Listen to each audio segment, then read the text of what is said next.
Yeah. So yeah, welcome everyone to the latest episode of the Carlisle Q Sports Lounge, and with us today is our guest, former professional Chris Small. Welcome, Chris. Thanks for having me again. And Chris has been coaching people in Carlisle now for the last 5 years, and as part of our series of chatting about the history of the Carlisle District League, we thought it would be a really good idea for Chris to tell us about coaching and how the coaching's gone around here. First of all, though, a little bit about Chris's career. So, Chris, you started off as Scotland's #1 player at 15 years old, and then turned pro the year after. Yeah, probably #1 under 16 and under 19 or 18 until John Higgins came along. Yeah. And Who? and then he was just so hard to beat, even at a junior. So then he probably went down to #2 when Higgins came along, and then had a decent amateur career with the adults, because I was obviously 15 or something. Yeah. But I had a good solid amateur career before I turned pro, which stands you in good stead. Yeah, and the amateur game for people aspiring to be a pro was a lot stronger back in the 80s and 90s. There was tons every week all over the country. When I was an amateur as a junior, it felt like the pro game. Yeah. With some of the names, kind of Alan McManus, Paul McPhillips, Drew Henry, Billy Snadden, Ewan Henderson. It was just so tough. And then that's how we done all the Scottish guys done so well, because the standard was so high. Yeah, standard was really high. And interesting that you mentioned Alan McManus, because of course your first ranking victory was the Benson Hedges in 1992. Where you beat Alan McManus with 9-1 in the final. 9-1, aye. I was on his table as well. I don't know, I had this cue that I started playing with that just felt like I couldn't miss with it. And had a good tournament and then played Alan. The pressure was off though, because I was guaranteed my wild card to the Masters at Wembley, win or lose. But I just loved the cue I had and literally didn't miss a ball for 9-1 I won. But it was, in fact, Laurie Annandale, who was refereeing, this was my second season, he said, Chris, that's like a top 8 performance today, which got me feeling pretty good, you know. So do you still have that cue? You know, we hear stories, people like Ken Doherty who picked a cue up off a rack and went to win a world championship with it. Well, unfortunately, I regret it now, but when I had to retire through ill health, I basically just didn't want to look at a snooker table, look at a cue, look at a snooker ball. So I got rid of it. I just punted it. Now I wish I still had it, just to keep it and say that was a cue I won that LG Cup with. But you just regret some decisions. But it was a great cue. I loved the cue. That's the main thing, isn't it? Everybody has to feel comfortable with the cue that you've got. It doesn't matter whether you spend 50 quid or 500 quid. No. There's too many club players these days, even I've coached some, they'll come in and say, I've got a new cue. How much was it? 2,000. I think the more that you pay, you've got to be a better player in it, which is totally, you could pay £200 for a cue and that could suit you and it helps your game. You didn't need to spend fortunes.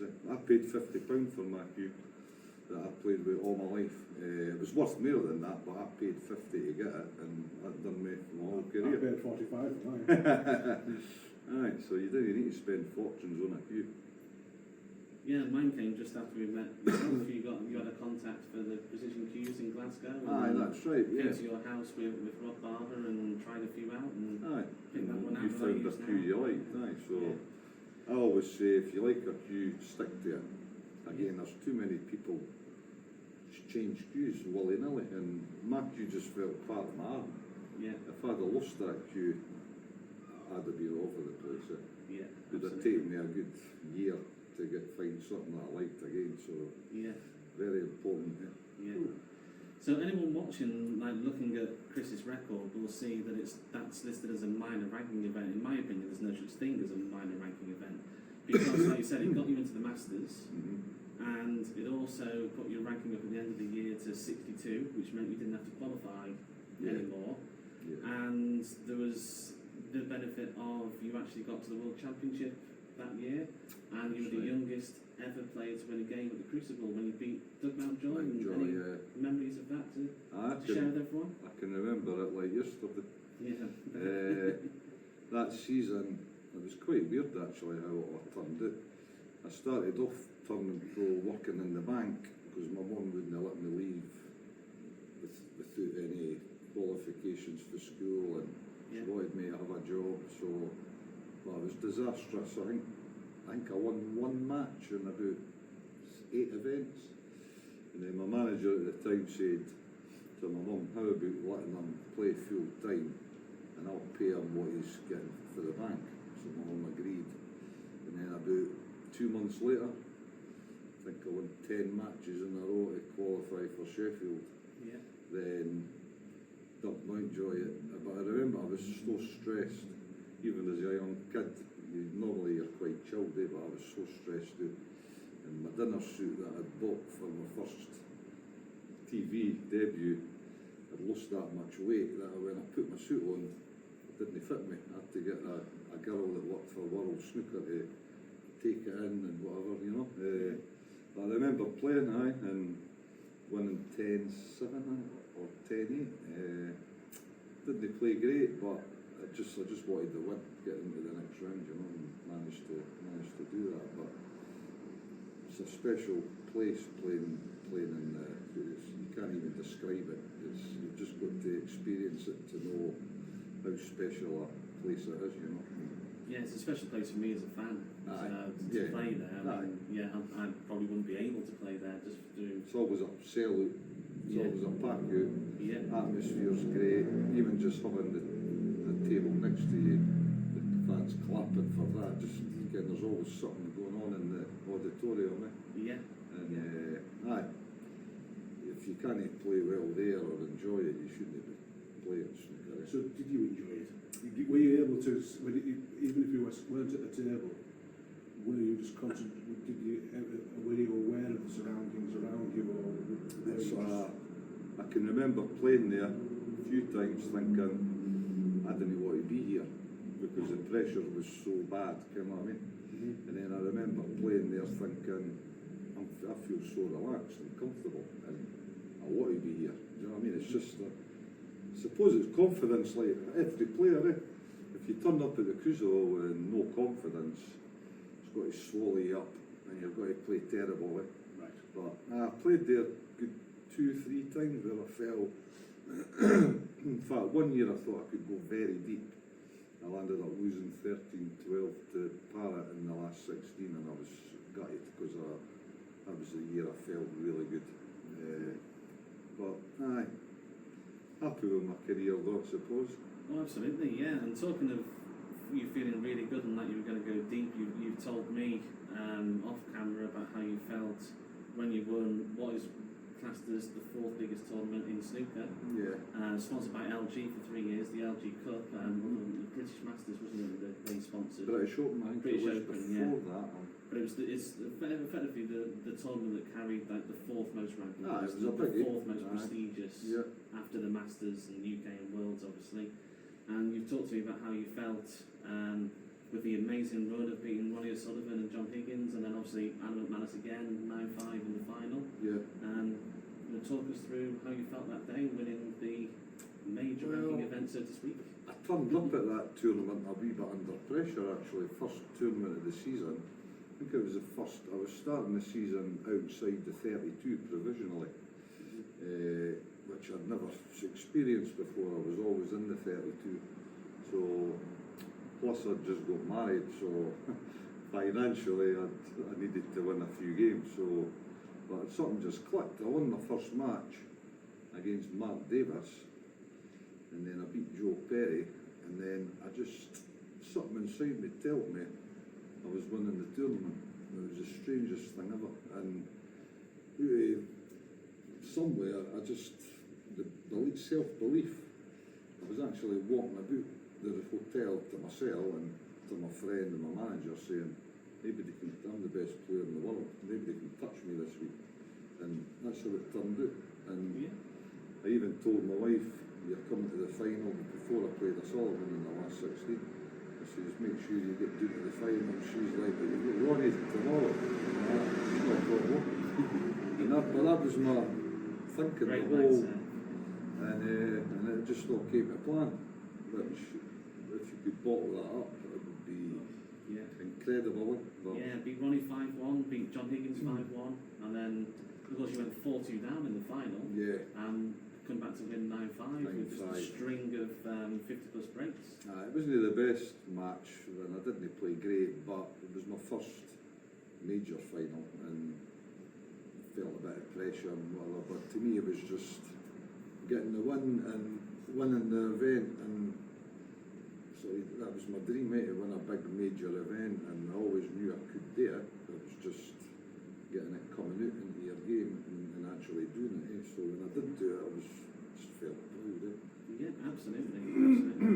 So an amazing career where that win's got you to 12th in the world, and at the time with the staggered ranking events, that means you were like not playing as many rounds as well than the following season. So Yeah, major boon, major thing to have happen. So yeah, two ranking event wins, and the youngest player to ever win a match at the Crucible. Unfortunately had to retire, and we won't dwell, but then the coaching starts. Yeah. And I said when I was looking for a coach, when John was taking over the league and I came in to help, I'm looking around for like the elite coaches in the country, not the the club player that's got qualified, etc. Yeah. And I'm looking for the elite people. And I'm looking through like Steve Barton, Nick Barrow at the time, and yourself, and chose yourself because again with this great website with a great record, I felt there was an advantage that you were an ex-pro and a top pro as well as that.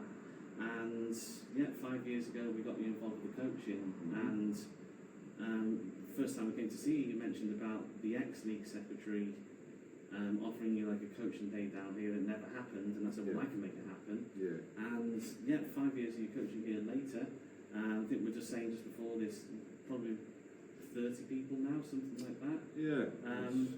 Again, tell us about how you feel about coming to coach as club players and get us going. I always look forward to it, as long as my card doesn't break and trying to get here. But I enjoy, obviously, just the change of scenery. I'm always in my house coaching, so it's good to get a change of scenery, coaching different players, getting looked after by yourself and Rob around here, which is always appreciated. And I just enjoy, again, you'll get somebody who'll say, right, I've never been able to screw a ball, or I've never been able to stun a ball or do this shot.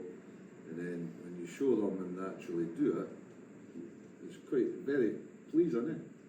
Yeah, and as a teacher myself, I get that satisfaction you get when you pass a skill on to someone. Absolutely, yeah. And folk think they can't do it, but you actually can.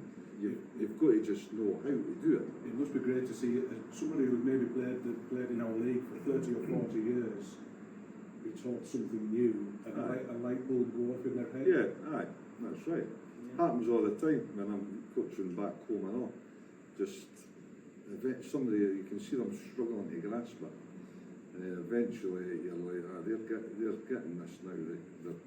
They know exactly what they're trying to do now, and when they do it, just seeing the joy in their face, as if I thought I'd never be able to do that, and it's quite rewarding, isn't it? Yeah, absolutely. But no, I always enjoy coming here. And as you say, I've maybe coached 20 to 30 players in the league now, so I just like improving people. So you've got different levels of coaching techniques for different. Aye, obviously every session's different, depends who it is you're coaching. But my coaching ranges for the beginner. I've had a few people that have actually came away and never picked a cue up before, to Stephen Maguire, who's probably the best player I've ever coached, really. So every session's different. Mm-hmm. You can't do every session the same. You're not teaching Steve Maguire how to screw the ball back. Yeah, it's obviously it stays private between what we've done, but even top players sometimes just need a wee. Ken, well, I've noticed that you're doing that, and they're like, I've not got a clue I'm doing that, because you didn't really watch yourself playing very often, Yeah. But yeah, And that, funny enough, that's what me and Mike were just talking about earlier on about our YouTube channel. A lot of our players are now on there to look and watch how they're queuing themselves. I know Mike does it a lot to see where he's gone wrong when he's missed a pot. yeah. It's invaluable to exactly see what you're doing. It's very important actually, because even me as a pro, I didn't really ever watch back a game, or so I couldn't even tell. I knew what I'd done as technique wise, but I never ever looked at myself closely and thought, no, that could be better, or that I should have, but I didn't. But it's quite handy for you guys streaming your league matches, because then you can watch yourself playing and seeing yourself maybe delivering a bit rash, or it's no smooth, or your stance isn't great, or and it can be anything, and you see yourself doing something wrong, that's half the battle, knowing what it is you're doing wrong, and then you can rectify it. But if you don't know what's wrong, it'll never get rectified. It was interesting watching our YouTube channel over the weekend when you've been here, and you were commenting on my game, a couple of matches that we watched, and I never realised at the time. I thought I got really good tactics here and playing the right thing, and you sat there going, oh, you were negative there. Aye. You put the white in a very negative place Yes. there. Yes. You kind of thought, what if I miss, instead of just going for it and all that. Aye. That just shows how invaluable the YouTube channel is, especially if we can Yeah, sit with a professional coach. that's right. Um, And just looking over shots, some certain shots, or you should have played a shot slightly differently, or. yeah. But that's the big problem with some club players, or most club players. It's just shot selection. It is. That's yeah. why it's not like they can't play the shot. They just play the wrong shot, and then they're in trouble with position, and then they miss. Whereas a pro just knows what shot to play to keep the break going. That's the difference, really.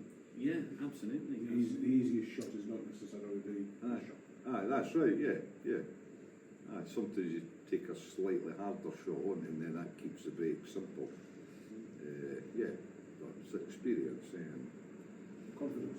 aye, and just different levels in a game. Any sport, there's just levels. Yeah, That's- absolutely. Yeah. We chatted about this last night again, weren't we? We were saying that,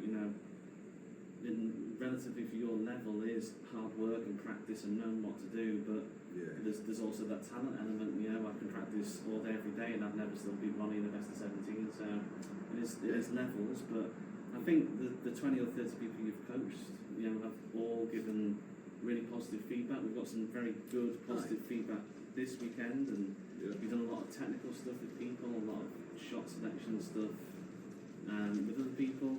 And we chatted on episode 1 about how the standard has shot up around here in the last 5 years. We've had some other coaches as well, and for the billiards we've had Rob Hall and Dave Claus who come and help with billiard shot selection. Yeah. But again, you've been coming here for 5 years now. Have you noticed the people you've coached? Have you noticed the standard improving? I certainly have. I've actually said it a few times this week. That I think it was a year ago I was here the last time.